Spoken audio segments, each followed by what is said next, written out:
Hello, hello. Hi. I'm so excited. I think we got to give people a little bit of time to show up. I told everyone about it at my live stream earlier today, and we've been posting on social media, and we had our blog post this morning.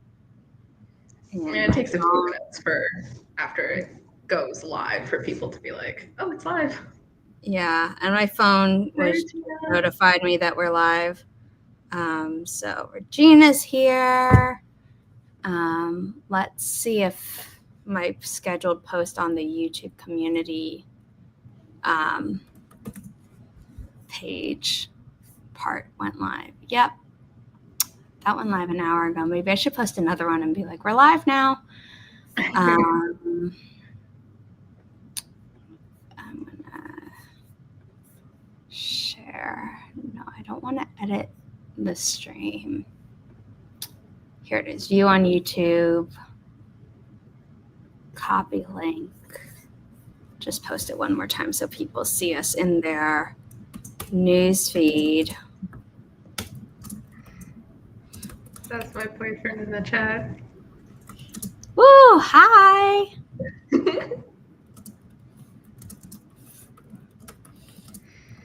He's still at work, so he's not in the house with me tonight, and I'm very upset about that.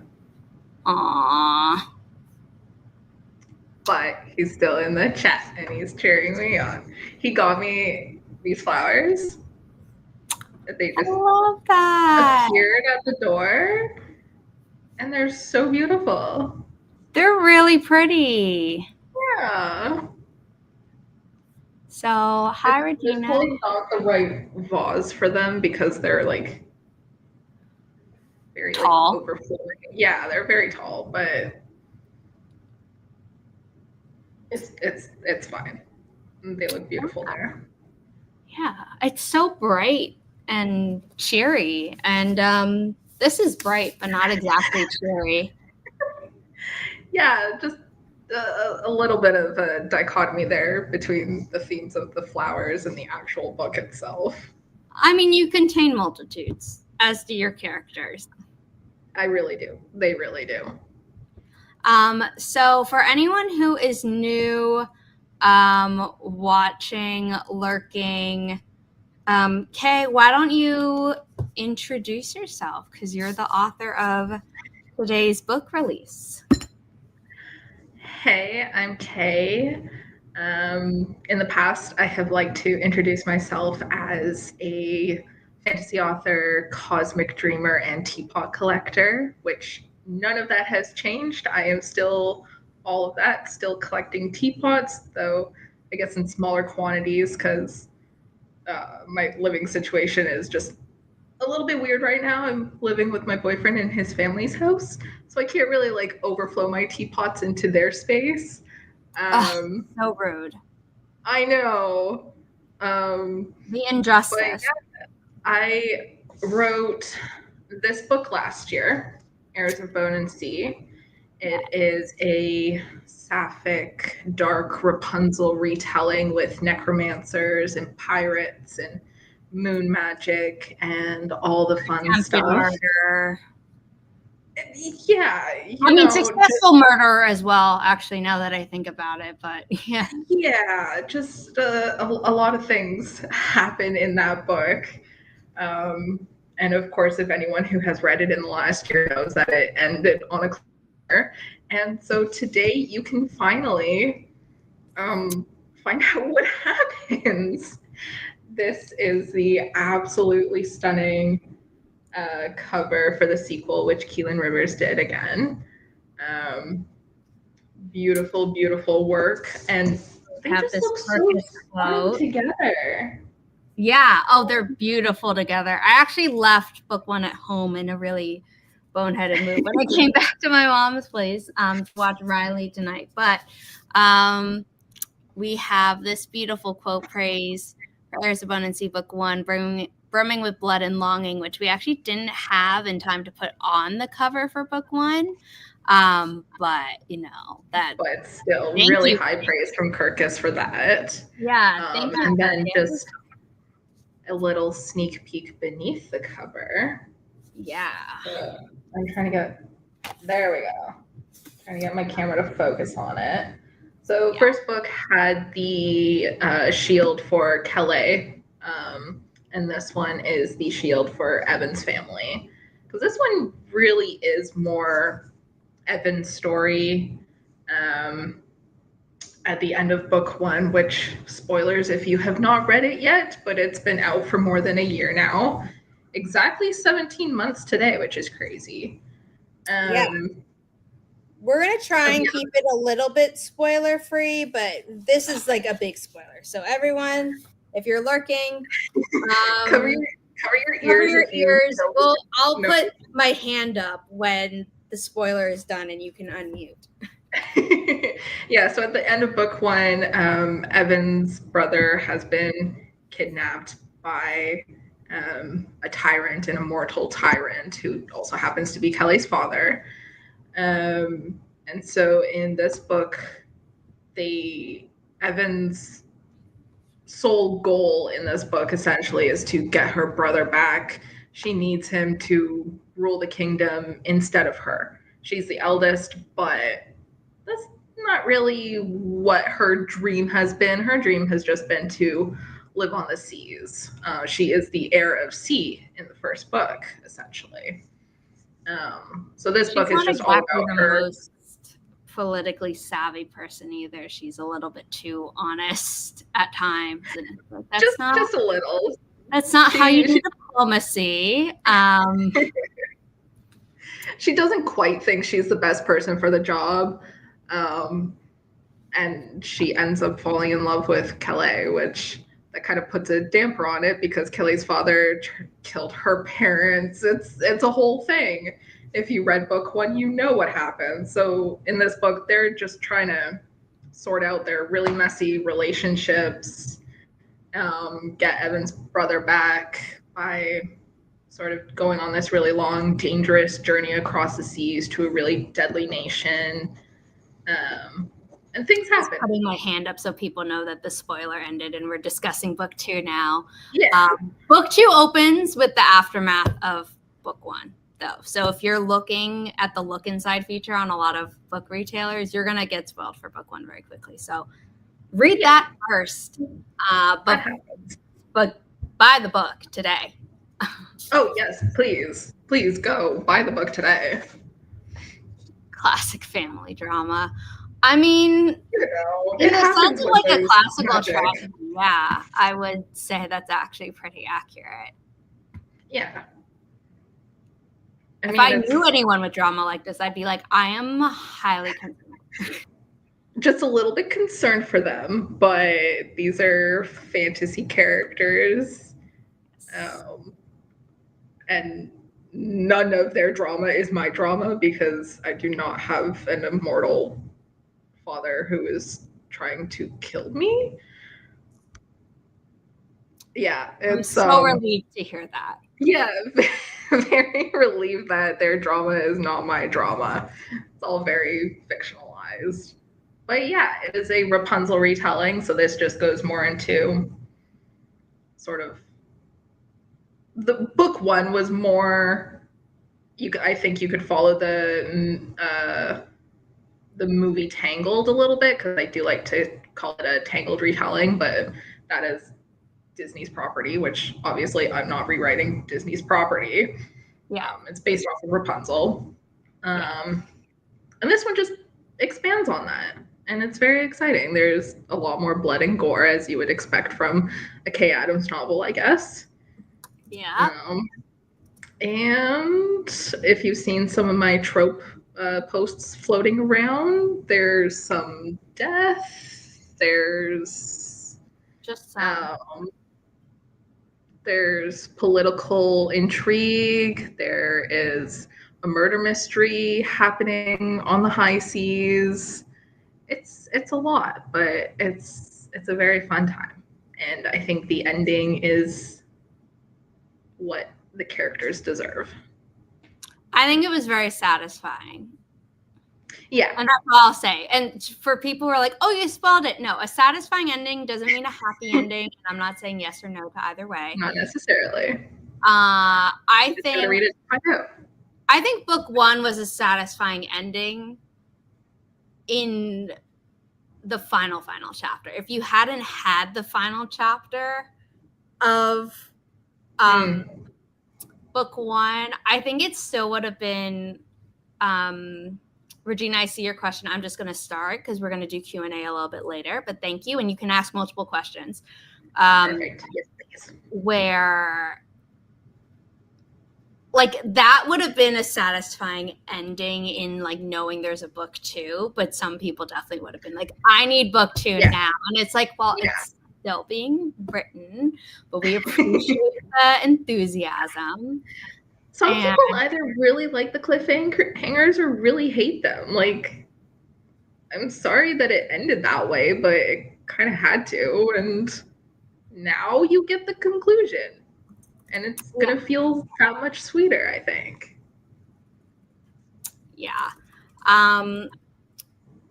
What was... So I have some questions first, and if they overlap with the ones that are being submitted, then we can, maybe tweak the ones that have been submitted. But what was the best part of working on a sequel? Let's start with the positive first. Oh my goodness. This is making me think back for like the past 4.5 years because like I wrote Heirs in 2020. I wrote it at the very beginning of the pandemic. That's more than 5 years ago. And I am really bad with like retrospective thinking. Looking back is just so difficult for me. So having that much gap between not even knowing if I was going to publish it at that time and just being like, it's a book that I wrote, and then being like, oh no, I have to write a sequel. It was just kind of like, I don't know what I'm doing. I've never really written a sequel before.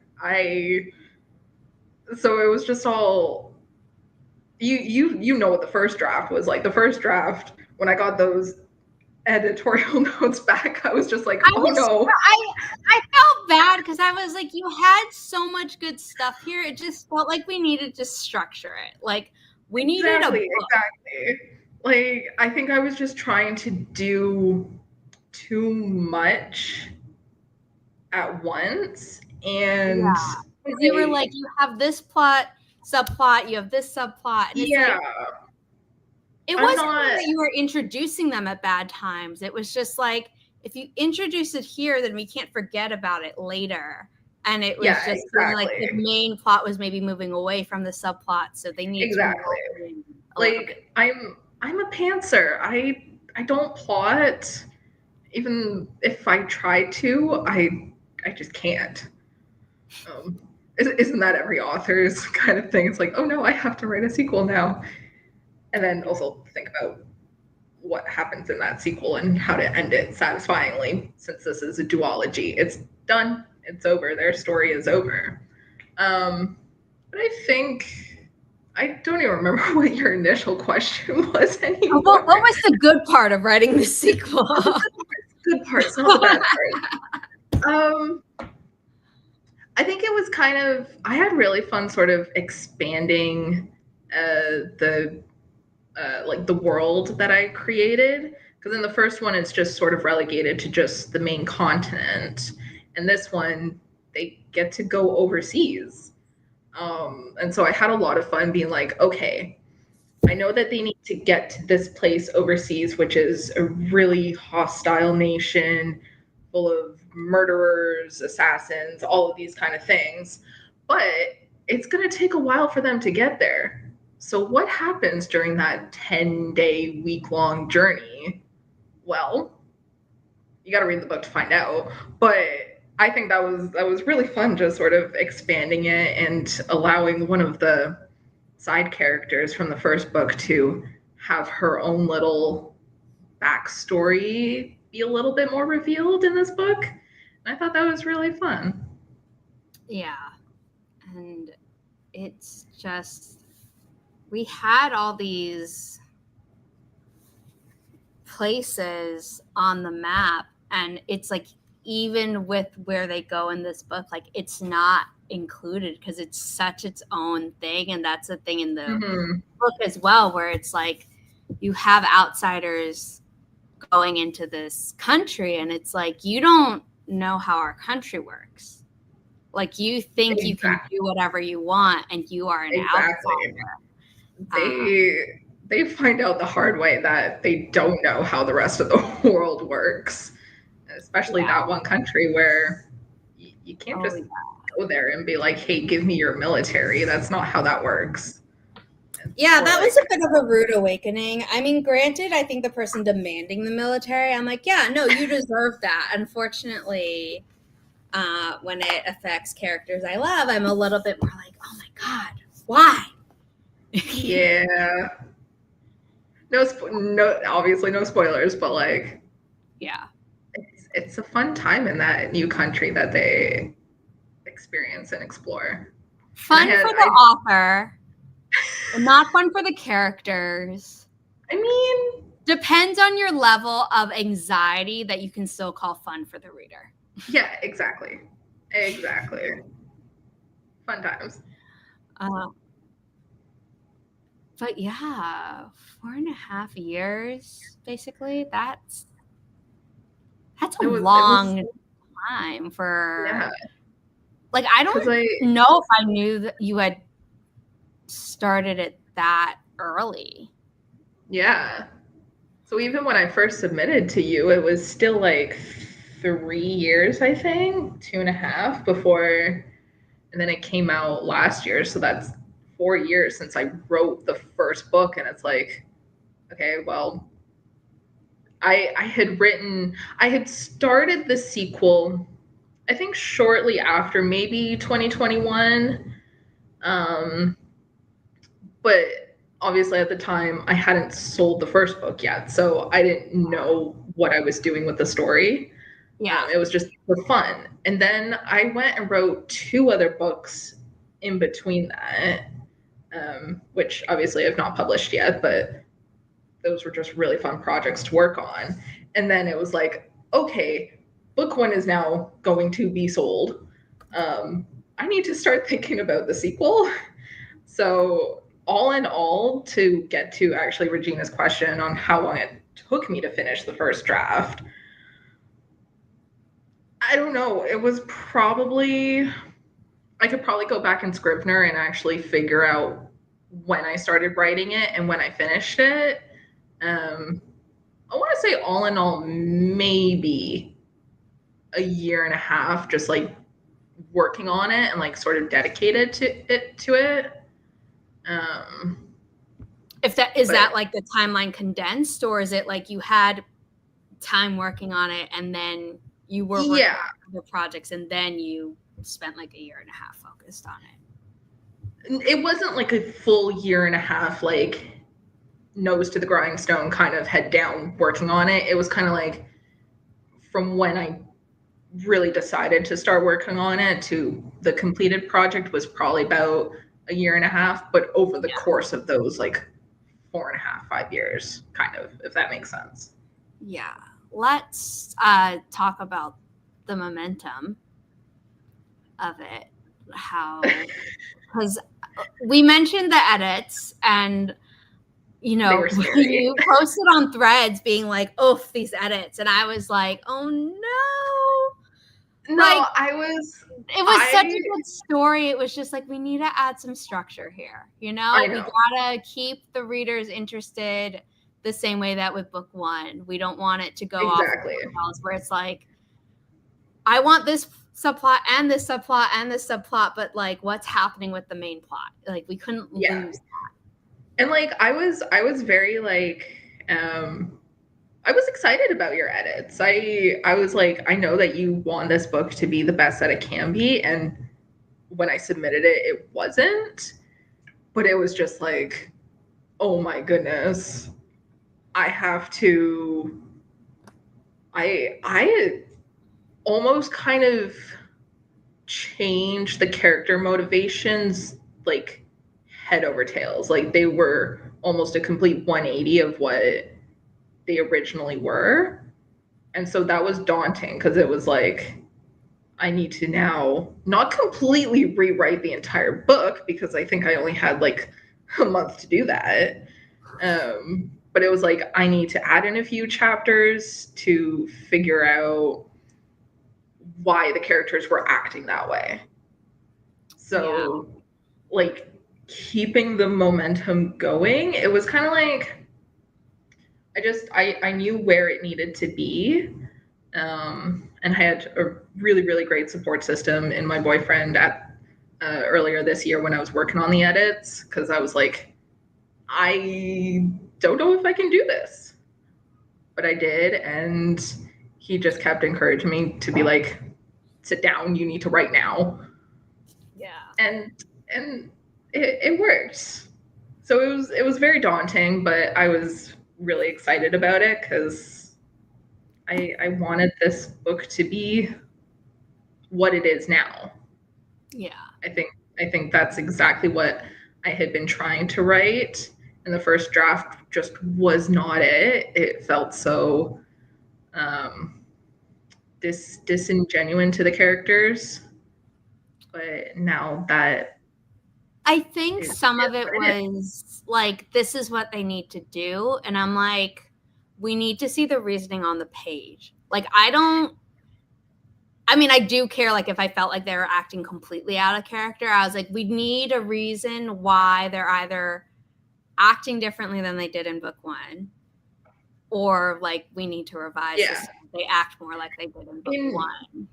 In my head, obviously, because I'm the author, in my head, it made all the sense.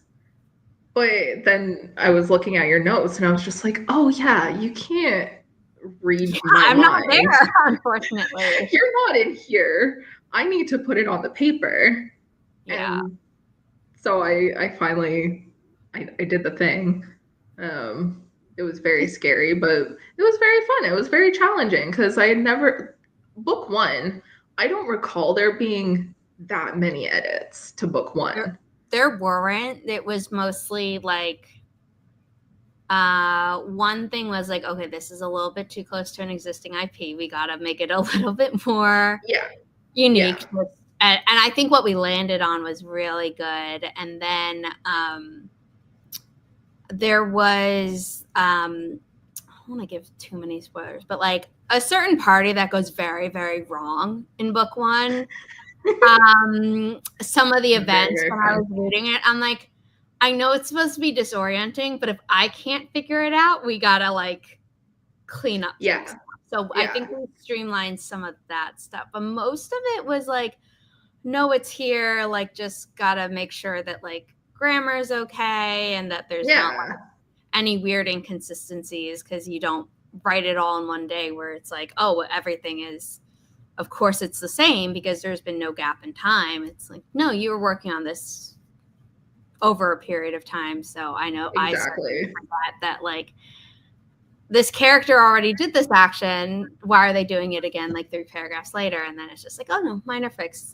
You know, it wasn't big stuff. Whereas this time it felt much bigger because it was like, you know, it's a sequel. That's how to get it right. That's what scared me about it, because like book one, it's just kind of been out there. I didn't have that many edits to do on it. And then suddenly book two, I'm like, oh no, have I completely ruined this series? That like I wouldn't the last book of the series. Like there's only the 2 and I have to do it justice. And so it was very challenging, but I'm really proud of myself for having done it. I'm going to put up the questions in the order that I think we should answer them, just so that we don't get sidetracked and stuff like that. So we're answering them not in the order that they've come in, but I am seeing them. So keep them coming, and let's keep going. So to answer that question, what character did you enjoy writing the most?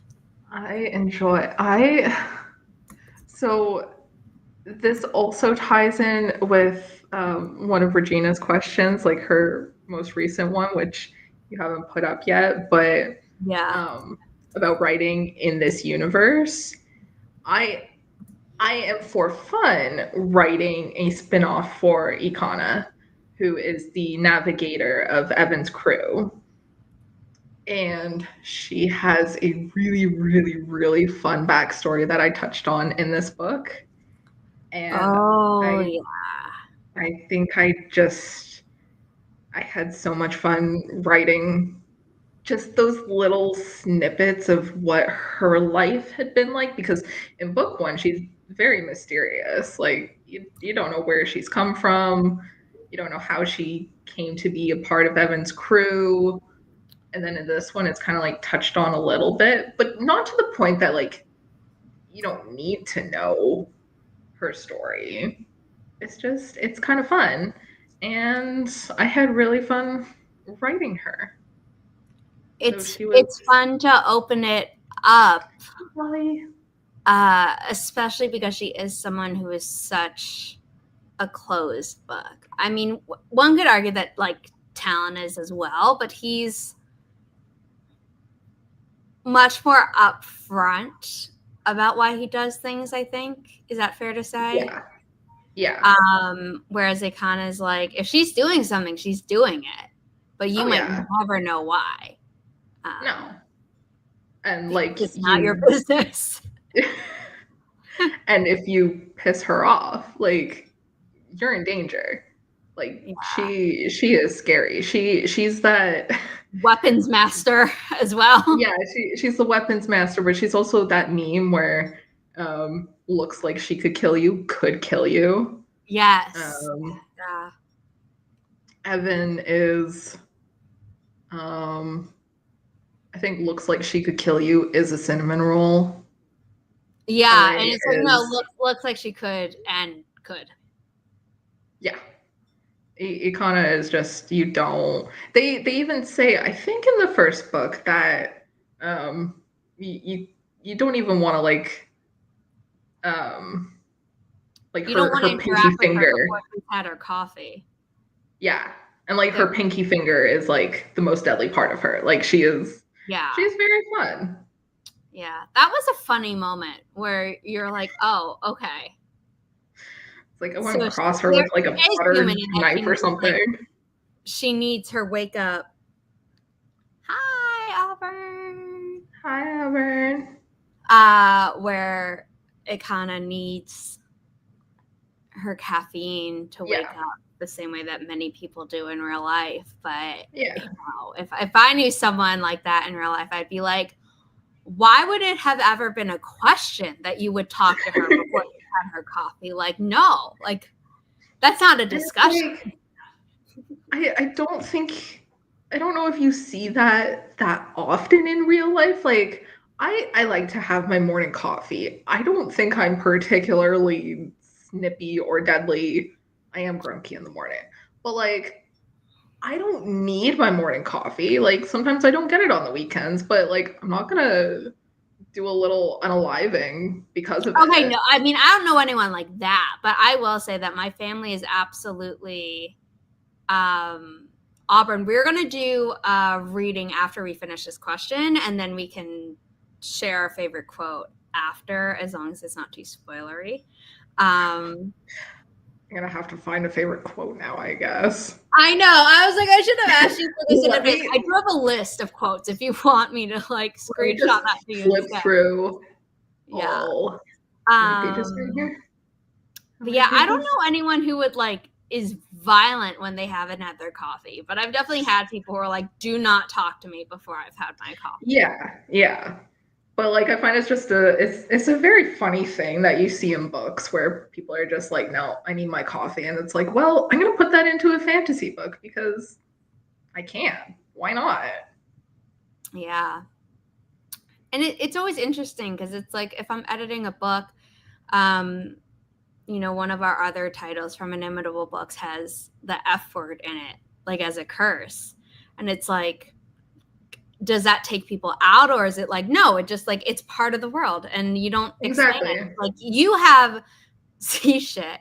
in it, which I love, and black seas, and I made up some curses that sort of fit with the world.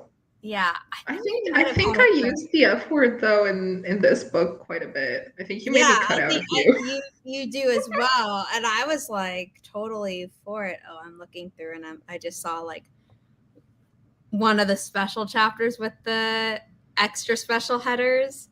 And I was like, nope, don't want to show that.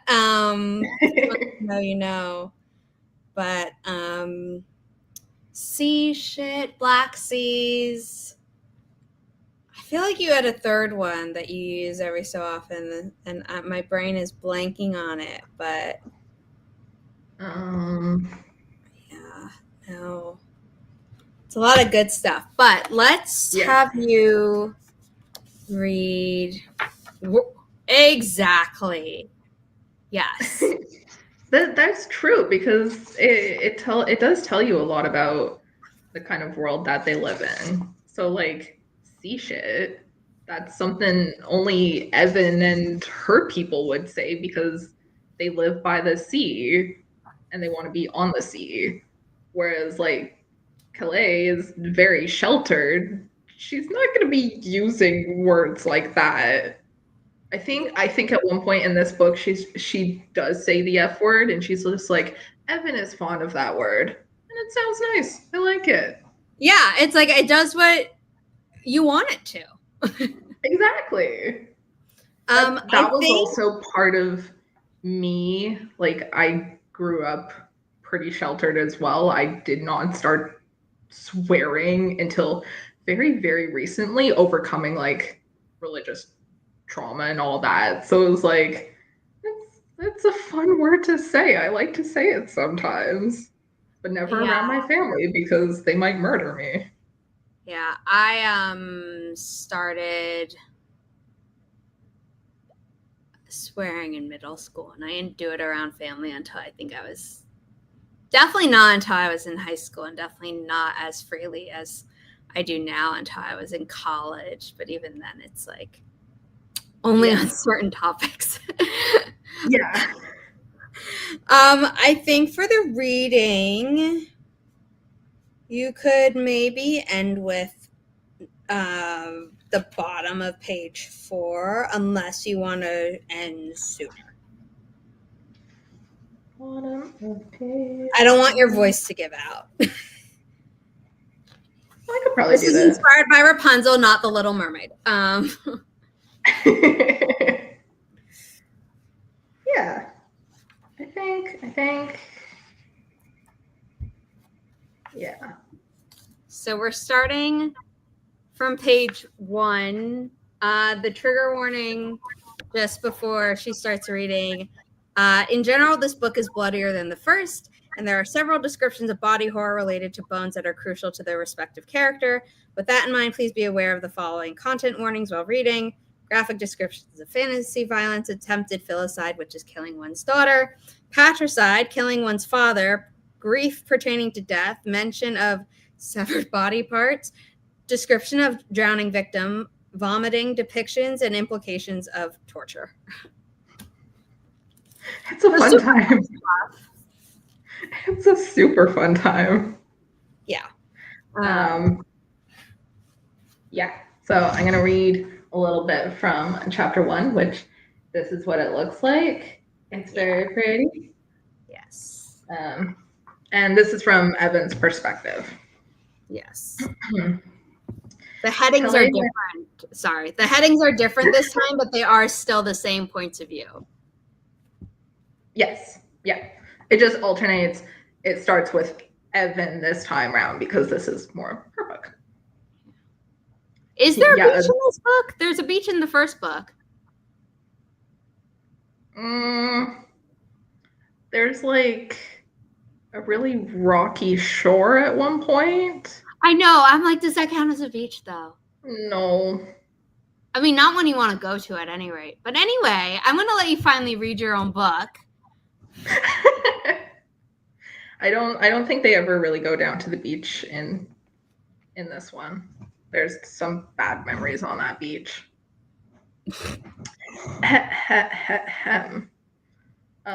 And if my voice just decides to crack for no reason, just don't mind me. That's gonna happen. I don't read very often, or at least I don't read out loud. Kalei Maristella was dying. She stood in the shadow of the shrouded portrait of my parents outside the throne room, small shoulders hunched under a wool shawl. Everything in the cliffside castle was cold, from the freezing stone walls soaking up the salt spray chill to the low guttering torches casting meager pools of wan light against the carpets, but none as cold as her frail frame. Shivers racked her body despite the layers of clothes, visible even as I approached from the connecting corridor, though she tried to hide them by shifting beneath the thick shawl as my feet shuffled over the carpet towards her.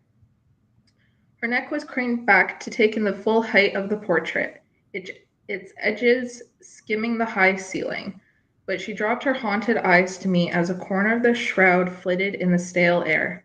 A shudder tapped my spine at the movement, bringing to mind the image of ghosts and death. Silently, she slipped her freezing fingers into mine, and we stood like that for a long moment. My skin burned with feverish intensity, while hers seemed to crack like ice beneath my touch.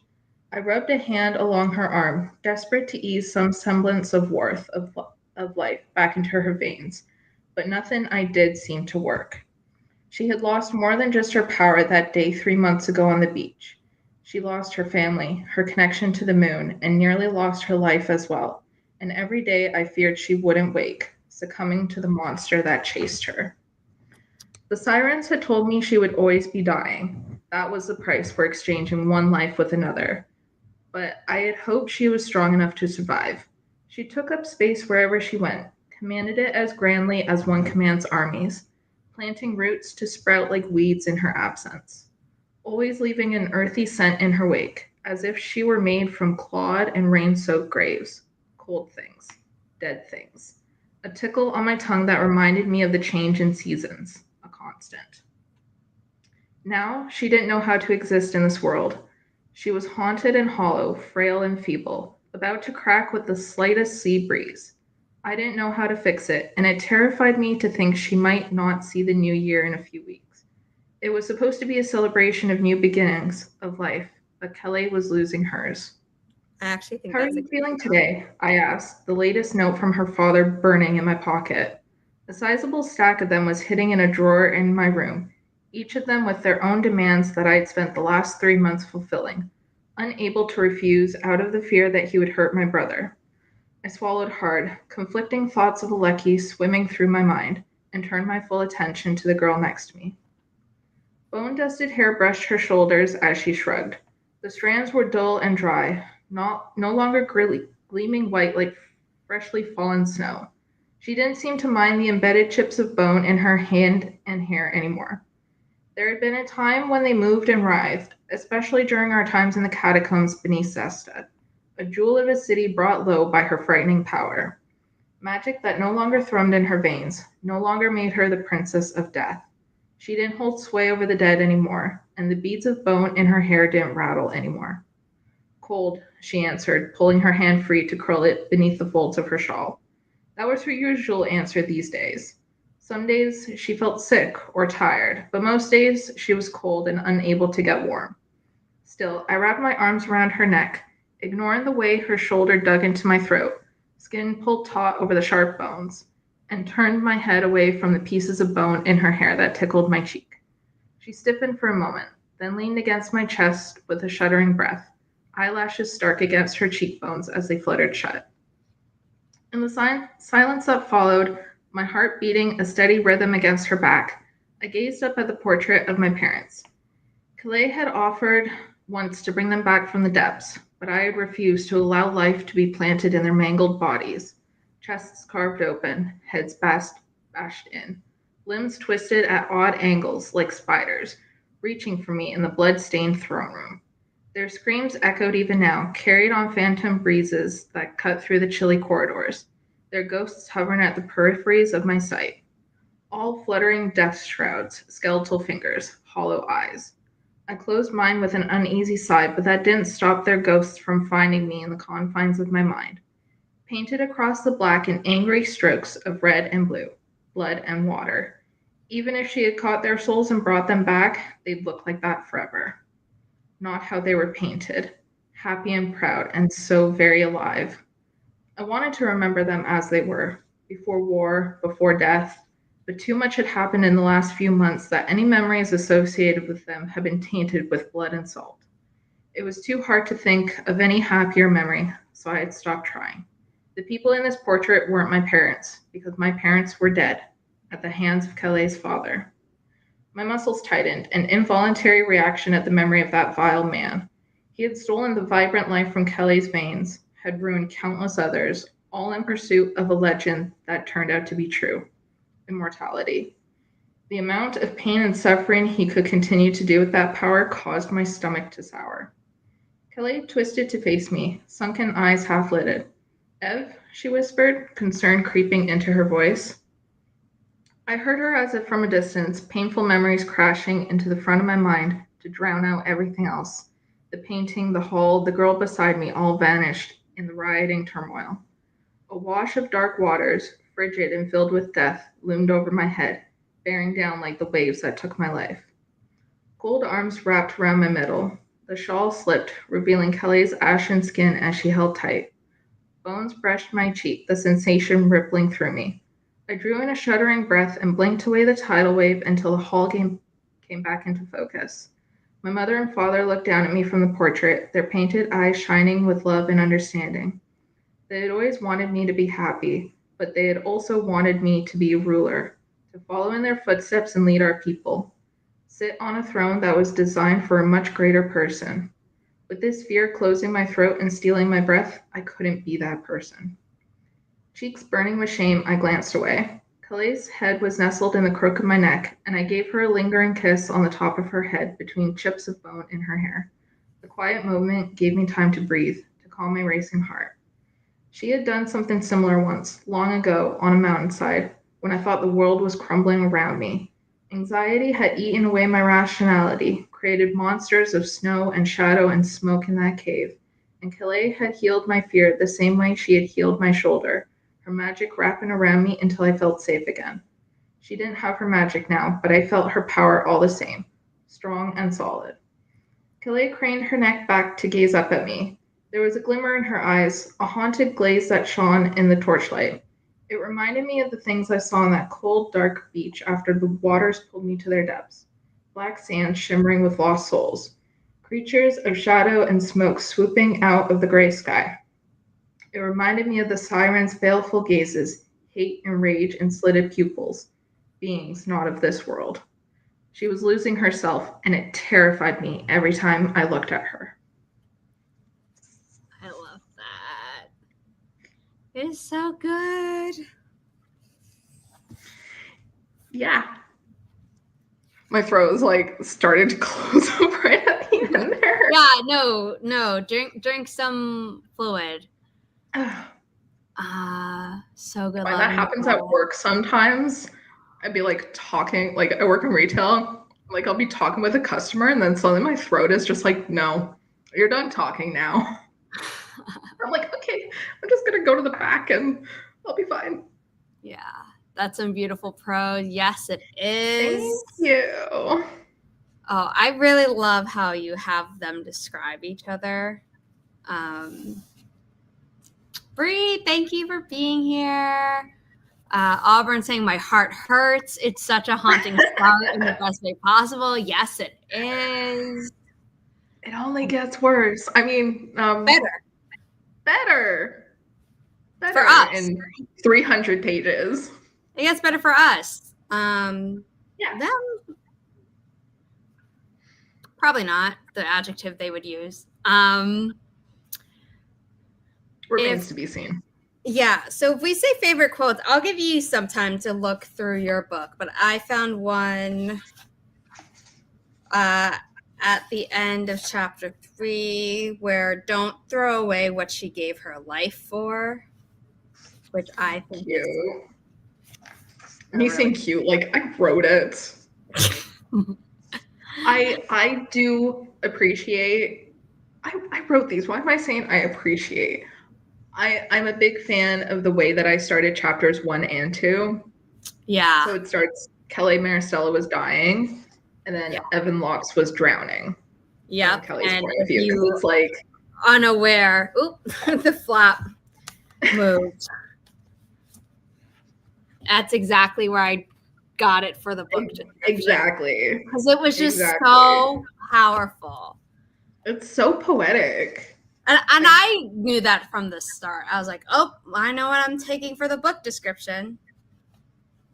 I knew that that's how I wanted to start it too, because I was like, it's beautiful. Like, it's book 1 was Climb the Tower and Kill the Princess. Yeah, that was fun. That was a really fun line. Yeah. Auburn saying, no, I love a little appreciation for yourself, be your own fan. Bradley is saying you can 100% appreciate your own work, and I agree, and you should. Regina is again complimenting the prose. I'm trying to pick things that aren't spoilery. So a lot of these are dialogue completely out of context, but you kind of are like, oh, that's interesting as well. We have a long journey ahead of us, Ikana. I called after her as she descended to the deck. Please don't make too many enemies on board. I love their friendship.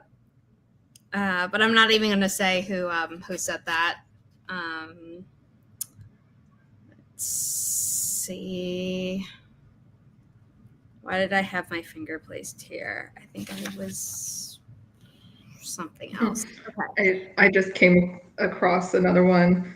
I'm the Princess of Death. Kalei says the rules don't apply to me. That's what I had. Yeah, I had that. That was the first one I had, and if anyone's wondering, chapter 15. That was the first one I found because I was actually flipping from the back to the front to find quotes. There was one though where it was like, "You're smart, but you're making stupid decisions," and I moved my finger, and now I can't find it. But that one like made me laugh. That would be. Like I know. It would be in chapter 16. Yeah. I'm almost there. Yeah. Oh, also for the last word of chapter 15. So we. Oh yeah, yeah. I mean, it was the perfect ending to the chapter. Actually, if I remember correctly, I think there was a certain chapter where I was like, you need to add something to the end. And I don't remember if it was this one, but there's definitely one where we added like a short little thing to cap off a chapter. And if it was this one, we did a good job. I don't think it was. I think that was how that one always ended. Yeah, no, I think that one was. Oh, found it. It was the end of chapter 16. I had moved. Yes. The last sentence of that was added. Yes. Lol, don't make too many enemies. Gwynna and Bree have questions. Auburn, if you did Auburn have a question that I starred? Yes. Okay.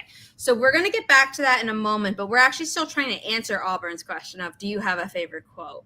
And I think the answer is yes, but it's just there's so many and most of them are spoilery. So now we're trying to find ones that aren't spoilery. There's so many.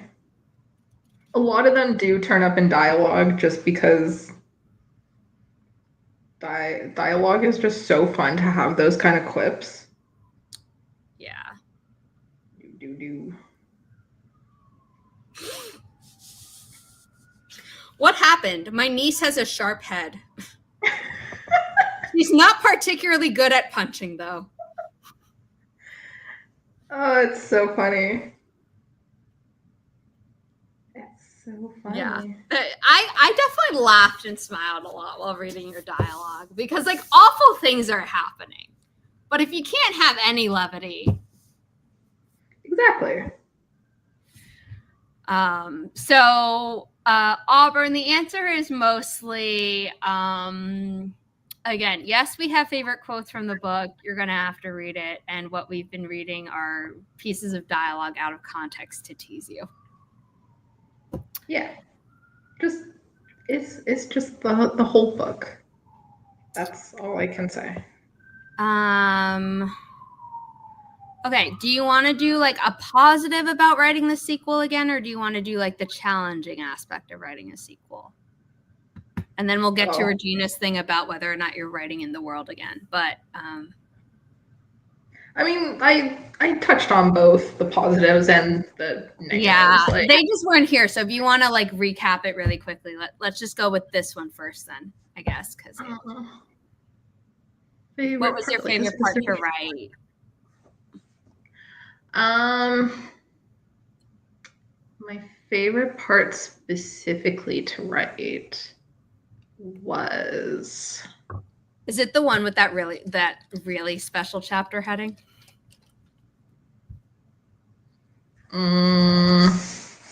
Not sideways, but do you know the one I'm talking about? I don't know that I do.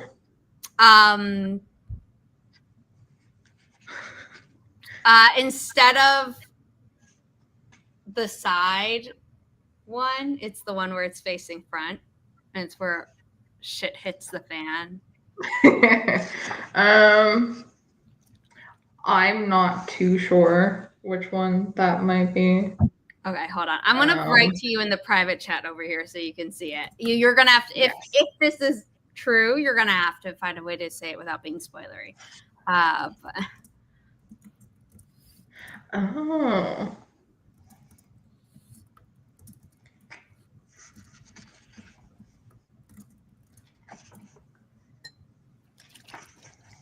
Oh my goodness.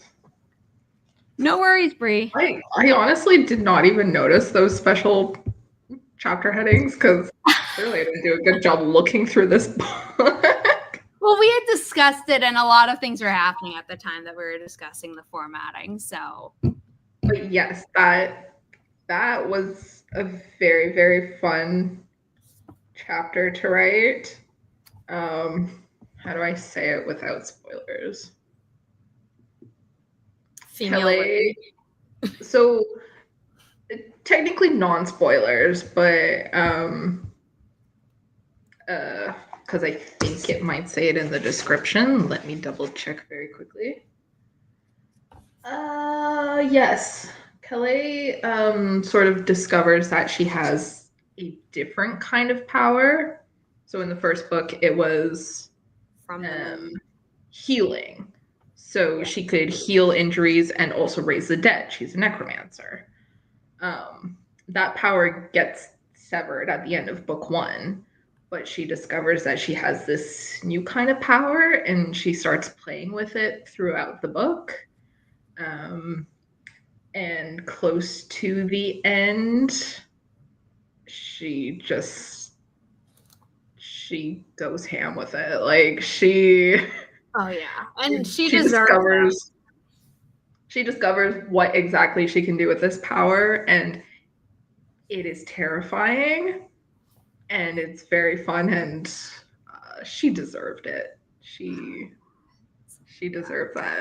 But I do think another chapter I had fun with was the one we were just talking about, where Evhen is doing like a little sparring match with her aunt. Oh yeah, that's fun. That's like in the teens. It was just very fun to write, like the kind of like how they're bickering with each other during the whole thing, and all these revelations come out, and also the actions that are happening in that chapter, because like they're doing this sparring match in the middle of a boat on the sea. Like, and people are watching. Like people are stopping their work to watch this. It's like a spectator event. Our captain is sparring this woman who we don't know. Like, is this an enemy? Are we supposed to be stepping in? Like, I don't want to get in the way of a sword. Like, it's just fun because Evhen goes like up into the rigging and like doesn't quite stick the landing. Doesn't quite stick the landing. She She gets her ass handed to her. I found an instance of Black Seas towards the start of chapter 17. Chapter 17. But yeah, the actual sparring is chapter 15. Yes. Which is that was a very fun. Yeah, that was fun for me because I love fight scenes. And then editing it was like, okay, you say she, which she? Right. It's a lot when you have, even when the two main characters are together, it's like, well, this is why I wrote in the first person to begin with. Yeah. I don't want to have to deal with trying to understand all the the same pronoun over and over again. Yeah, which was definitely helpful. The thing is just you have Ikana chiming in from the cheap seats. And, you know, her, not Ikana's aunt, but Evan's aunt, kind of shooting back. And they are both very skilled with weapons. And it'll be like, oh, she says this, and it's like, it's about weapons, and it's not Evan, but who is it? So yeah, just a few things. That was a very, very fun chapter to write. Yeah. So that's chapter 15 if anyone wants to read it. Yes. And most challenging aspect aside from like the structural stuff where there were like a lot of side plots that needed to be like organized from the first draft. But what would you say aside from that was the hardest part? I did touch on it like right at the very beginning as well. It was definitely understanding the character motivations. Yeah. So I had said earlier, it was just like, it's all in my head. In my head, it makes perfect sense why they are acting this way. But obviously to an outside reader who does not know what's going on in my brain 24/7, I had to make it a little bit more obvious. So the challenge there was making it make sense on page, and that did involve adding a few new chapters to be like, oh, that could explain why they are acting this way and why there's all this pent up anger in them, because they are both very, very angry girls at the world that they live in. Therapy doesn't exactly exist. No. I think the most amount of therapy that these two get is there was a really sweet moment in the first book when Evan's having a panic attack and Kalei is just sitting beside her and sort of like rocking her knee up and down, and it kind of like does the little like boat motion that Evan really likes, and like Evan calmed down from that. So that's about the only kind of therapy that these two are getting in the midst of all of this. Yeah. Are there any tropes that you wrote in this series that you'd like to explore again in another novel series, which will then lead us into Regina's remaining two questions that we haven't directly answered, even though you were like, oh, I'm writing one book for fun and stuff. But first, this question. Any tropes that I have to go like look at my trope map post that I do, because I'm like, I mean, from book one, knife to throat. That's fun. That has to show up in every book, I think. Like, is it really a fantasy novel if there is no? Or rather, is it really a fantasy novel with enemies to lovers? Right. If there is no knife to throat. Yes. Because the enemies gotta try to kill each other at least once. Yeah. And then I had shared tropes for this book, and then I found your trope thing for book one as well. So for this book, we, as in the Inimitable Books account, said self-sacrifice, mild body horror, old enemies returning, although that's mainly because it's a sequel, betrayal, high stakes and political scheming. You were much more specific in yours when you said they're both willing to sacrifice themselves for the other. So obviously, self-sacrifice. Yeah, a week-long journey across the ocean reveals new powers and deadly betrayals. Clearly, we read the same book. Haha. Yeah. She starts to see death as a shadowy creature. And then you put this online, so and then learns how to control him. That could mean so many things, though. I know. Like, and then she'll do anything around with her power. She'll do anything to get her brother back, even if it means dying without saying goodbye. Again, your characters and their self-sacrifice was going to be the death of them, literally. It's kind of like taking like the miscommunication trope and just amping it up all the way. Oh yeah, like, no, we broke the scale. If they could just talk to each other, things might be fine.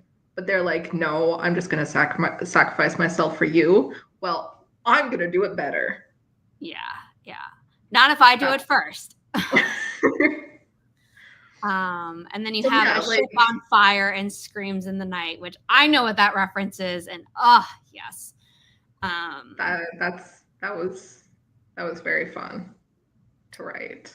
But yeah, you did mention because you're reading my post, like the political intrigue and stuff like that.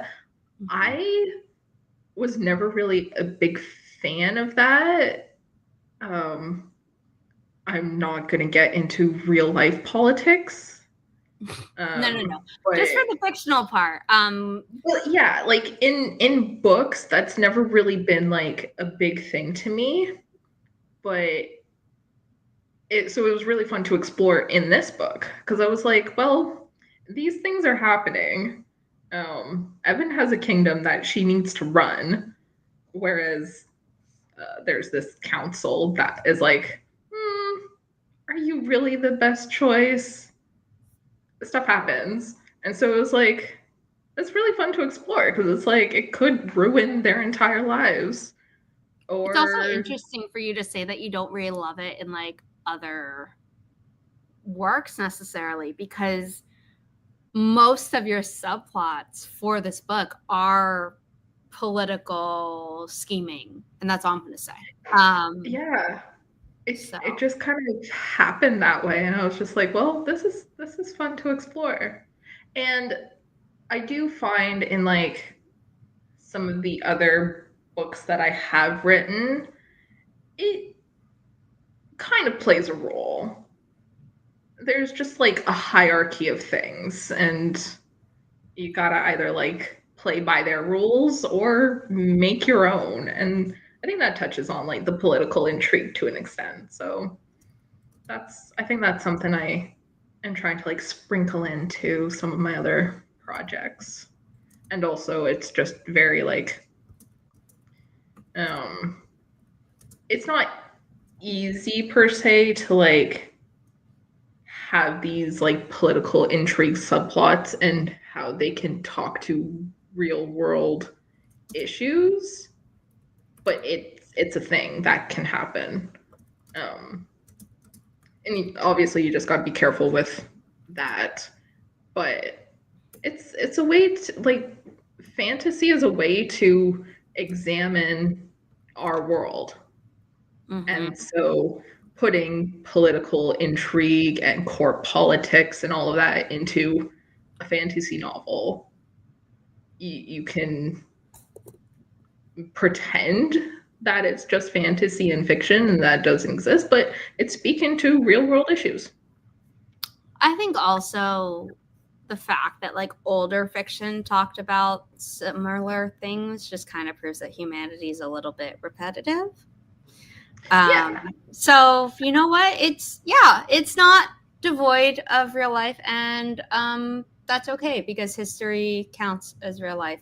But let's talk about this. You had mentioned that while you were working on this book over the course of like you starting the sequel, and finishing it for it's going off to print. You had worked on 2 other projects. Are they standalone? Yes. So the 2 other books that I wrote just completely for fun, one of them was a Peter Pan retelling. So if any of you have heard of the book The Court of Miracles Yes.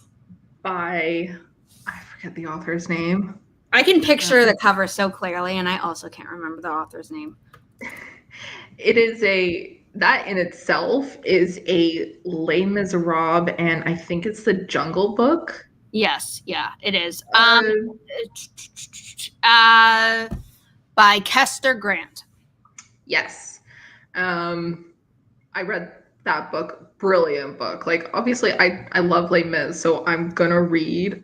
My tattoo, my latest tattoo is a quote from Les Mis. I can't see it. Okay, it says the sun will rise. And it's like, oh, I love that. But this description says Les Mis meets 6 of Crows. Oh. Yeah, I can see that. Yeah. So I was inspired by that book. And I had a dream one night about Tinkerbell. We're not going to dig into that. But I was like, oh, maybe we have this kind of underworld, kind of seedy, gritty gang kind of thing, but with Peter Pan. So I did that, and that was such a fun book to write, and I would love for it to see the light of day. Because it's like a steampunk London. I mean, you're one of our established authors, so all you have to do is tell me you have a project you want to give to me. Well, okay, I have this project. And then the other one is The City of Dusk meets The Hunger Games, kind of. I used to think it was Red Queen, but it's not really Red Queen. It is The Hunger Games.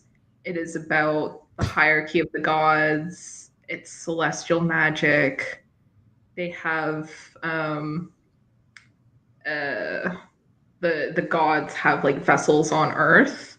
Yeah. And there's one girl who is a vessel for a goddess who has been kicked out of the hierarchy. And so that vessel, that assassin, she wants the world to know that her goddess still exists. And then there's this whole competition, and it's a beautiful book. I wrote it, so I get to say that. And it's also very much inspired by the Taylor Swift song "Would've, Could've, Should've." That song just really is the whole book. I mean, I didn't say she had to do it now, but she chose to do it while we were alive, and I'm like, great. Otherwise, it would have just been like, okay, so like we can't leave yet after we had gone off live. But I'm happy to hear it. And then I know there was another project that you had talked about, at least with me, and I would love to talk to you about that as well. So, there will be more from Kay Adams from Inimitable Books. We just don't know which one it will be yet. This is true. It probably won't be the next book that we publish because it sounds like, you want to try something new, and I totally support that. But if you ever came back around and we were like, okay, we want Ikana's book to see the light of day, let's say we do that. Heck would yeah. that be the end, or would you be like, okay, Talon or Sea Glass? I think it would end with Ikana's story, just because I gave her such a cool background in this book, and I'm like, I want to explore that just for myself. Yeah. And in my head, it makes for a very, very, very fun book. Yeah. And there's no pressure, and we're not making decisions now, but it's just like. But yeah, I think it would just end with hers. I mean, Talon is just, he was in the court before he was in Evhen's crew, so it's like, I don't really want to write about that. And then Seaglass without being too spoilery. Very fun to write. Yeah, I liked him. He was an interesting character. He was sweet. Given the circumstances. Given the circumstances, he was very sweet to write. But no, I don't think he has enough of a hold in my head that I would write about him. I think it would just be a Ikana story. Yeah. To be clear, even though I, as a fan, would love for that to happen, this is not saying that there is a plan for that to happen. No. If you want to do, get out crystals, candles, whatever, scream at the moon, pray to the moon, make a blood sacrifice that may or may not happen in the sequel, you can. But we're not making any promises. This is the end of a duology. Yes. Ikana's story would be a prequel. Yes. Because Kalei and Evhen were our entry into the world, and this is like their story across the two books. And with that said, we have reached the end. We have gone over an hour, which I was having fun. You were having fun. But just a reminder to everyone: this is Kay Adams. She is the author of Heirs of Bone and Sea. Kay, if you want to hold that up, because I don't have it with me. Yes. The first one. Yes, which came out last year. And then this book, which just came out today, the sequel, Crowns of Blood and Salt. Kirkus called book one Brimming with Blood and Longing, which it absolutely was. And this book takes that and makes it even more intense. So if you liked book one, you'll definitely love book two. If you don't know what book one is, congrats on coming in at the very end of a book launch. I hope you'll go back and rewatch from the beginning. But this is epic fantasy duology, Sapphic romance, lots of angst, lots of self-sacrifice, feisty female characters. And it was inspired by Rapunzel. The first book was. It's a little bit less inspired by Rapunzel in this book, I would say, but there's still a lot of stuff that there's nods to it. Yeah. One of my favorite nods to it. I love explaining these little details. Evhen's aunt, her name is Cassandra. Yes. Aunt Cass. So in the Tangled TV series, there's a character named Cassandra. That's what I thought. Yes. When I found that out, I was like, oh, yes. But then Aunt Cass is also a character in Big Hero 6, which is one of my other favorite animated movies. So I'm like, it just works both ways. It's a nod. She was also a really cool character. She was fun. Yeah. I don't want to keep comparing her to Ikana because I'm sure that if either woman was real, they would be like, stop comparing.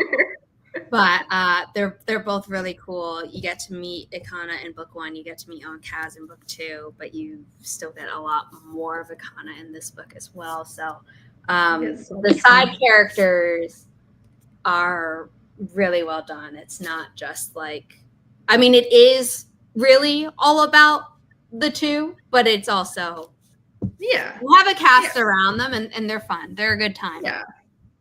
They wouldn't be where they are without any of the side characters. Literally. Especially Evhen's crew. Literally. Evhen would not have made it to she would not have made it to that lighthouse. She would have been dead before page 1 of the first book if not for Talon and the crew. Yeah. So thank you to everyone who is here. We hope you'll buy the book. If you pre-ordered the book, upload your receipt to the book page where we have the pre-order form. The pre-order form is still open. Let me just double check. And we will get the art out as soon as possible. Oh my God, I can't type tonight, apparently.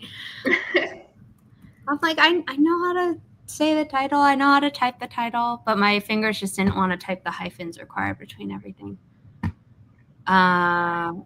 Okay. Oh no, the form is... Oh, is the plugin just being weird where it's not letting me... Okay, I'm going to have to go in and share the link to the form because I think the My Book Table plugin is acting weird. So let me just grab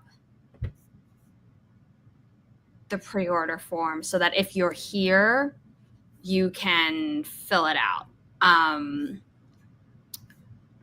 stuff with your receipt. As long as your receipt shows a previous date from August 5th, you're fine. I think because I'm now realizing that it wasn't up on the book page, that I might leave the form open for an extra week just to be like, so sorry.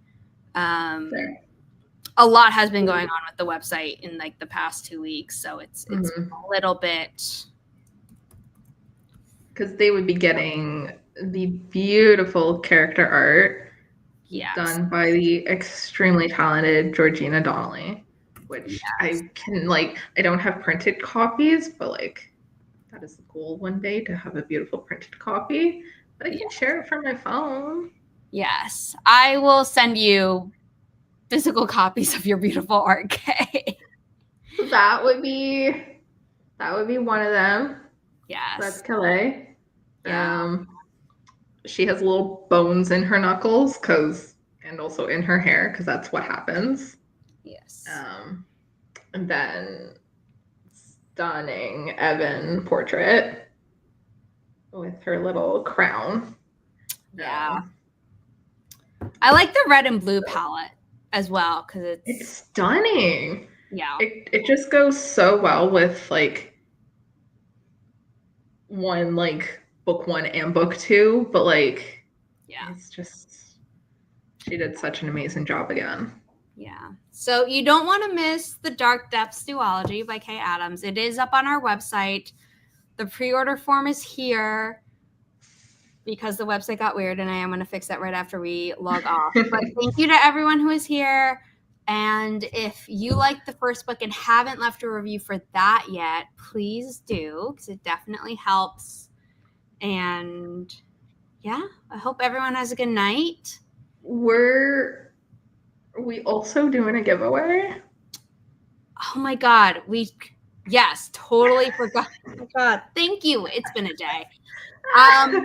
Kay has a copy of this that she has signed, and we're going to do a giveaway for it. So I've not signed it yet, but I will do that in the next 2 seconds. Yes. So she will sign it. And how do we want them to enter? Like, they should comment something? I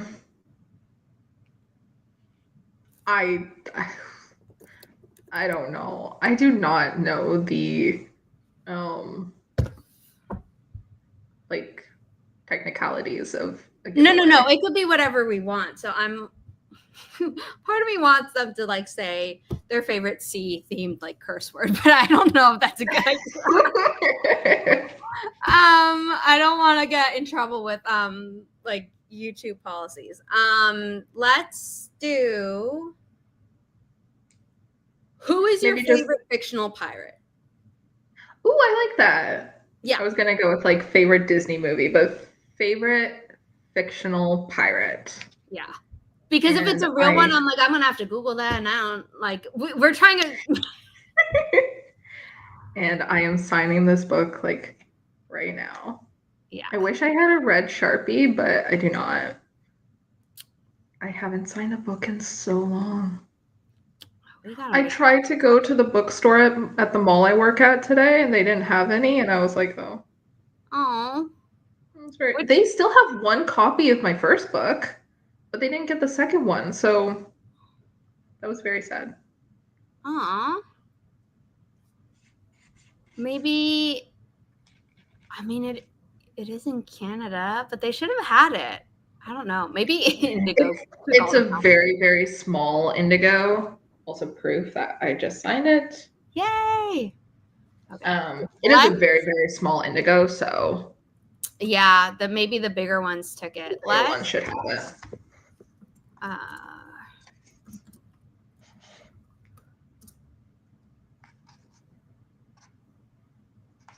But yes, that is the copy that is being reserved for whoever so happens to win this giveaway.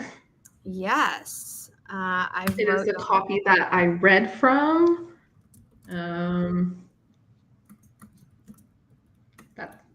That's it. It's the copy I signed. It's the copy I read from. So yes, I touched a lot of it. Favorite fictional pirate in the chat there. I'm just posting this to see if anyone will come over. Unfortunately, I think we kind of did a sign off and people were like, oh, it's done. And you were so right. I mean, maybe we can upload it too. Yeah, like I'm so sorry. Well. I should have started that out from the start. Because I was the one who was like, oh, we need to do a giveaway. If you're amenable to it, that would be so cool. I think that's what we're going to do, unless I can get someone here now.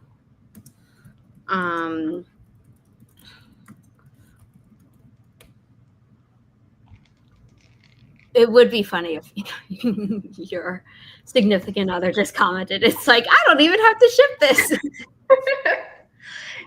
There is like an Amazon package on the table right next to me, and he said he pre-ordered it. And so like I'm thinking that that's what that is. So he's not I even told him, I was just like, this giveaway is probably not for friends and family. And by friends and family, I mean family. Yeah. Because like, obviously, I know most of the people in the chat, so. I know, but like that's. Y'all can win it. Y'all can win it. Yes, that's very, very funny. I think we are going to post this online tomorrow. That was my bad.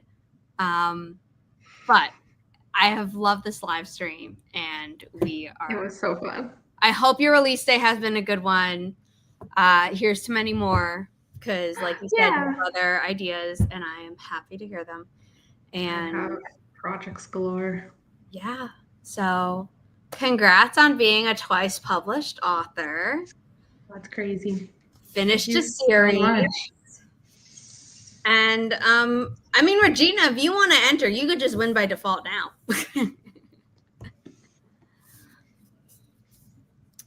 There's the $2. Also, like, book 2 is just so much thicker. Yeah. There's so much story in here. I know. It wasn't until I put them next to each other where I was like, I didn't think that Heirs of Bone and Sea was like short. But right? You look at it and you're like, oh. It's not even that much shorter. It's probably only like 30 pages shorter, but yeah. It just the way printing is. Also, I think I already ordered one so the giveaway can go to another fan. Yeah, but this would be a signed copy and you could then gift your pre-order one to someone else. If you don't want to, we will post this tomorrow. There's no pressure whatsoever. That's fair. Someone will get the signed copy and they will be happy. Yes. Yeah. So thank you, everyone. Sorry about that very long and drawn out goodbye, but hope you enjoyed the stream. I know we did. And okay, Regina wants it. So favorite fictional pirate. Go quick. Yeah. Go, and then we will log off, and I will send Kay the label to mail it to you. Yeah. Regina's like, I was trying to be fair. No. You don't have to do that. No, you are so extremely supportive of all of us that you it's like no. this. You are here, you are active, you deserve this. But to be slightly fair, I do need a fictional pirate from you. Yes. So I could give you suggestions. You got Captain Hook in all of his iterations. Sinbad. But specifically from Once Upon a Time. Best one. You also have Sinbad on the site. No.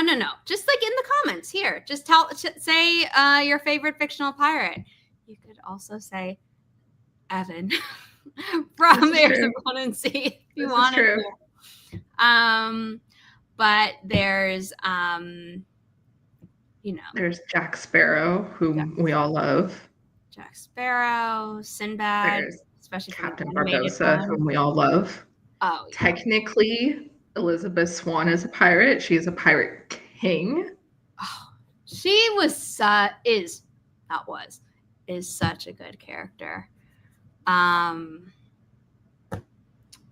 William Turner. OMG, the pressure. It's got to be Captain Hook. There we go. Classic, oldie, love it. But if you haven't watched Once Upon a Time, you really should, because Captain Hook in there is not the one from your childhood, but is a really good Captain Hook. He's a really good one. So yeah. I'm watching Once Upon a Time now with my boyfriend, and we're in the Peter Pan arc. I love it so much. The Peter Pan arc. Oh my god. It's my favorite arc. And I love watching him experience it. Yeah. The Peter Pan arc was really good. Anyway, so Regina won that. Thank you so much. And with that, we are really, really saying goodbye this time. So. Bye, everyone. Thank you so much for coming. Have a good night.